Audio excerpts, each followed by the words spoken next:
बनाने की कहाँ से कोशिश कर रहे हैं। जो उनके बड़े बड़े प्रवक्ता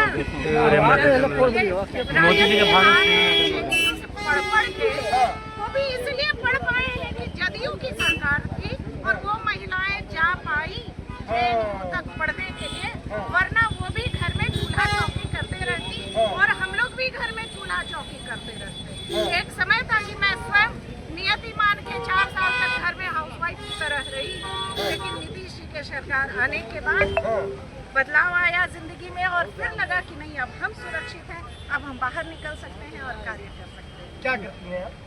मैं अभी एक छोटा सा विद्यालय चला रही हूँ। अरे वाह।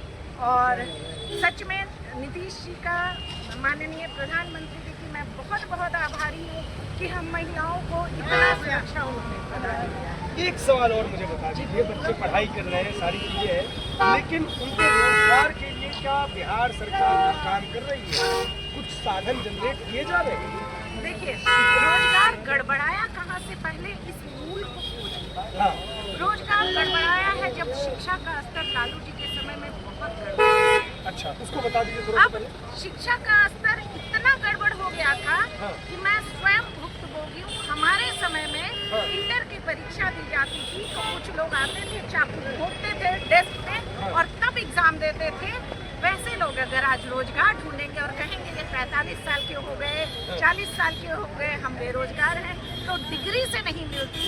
इसलिए प्रधानमंत्री कौशल विकास योजना पर जोर देते हैं, स्किल डेवलपमेंट पर जोर देते हैं। अगर आप में क्षमता है, अगर आप में योग्यता है, आप कभी भी बेरोजगार नहीं रहेंगे। इसलिए प्रधानमंत्री जी मेक इन इंडिया की बात करते हैं, रोजगार सृजन की बात करते हैं।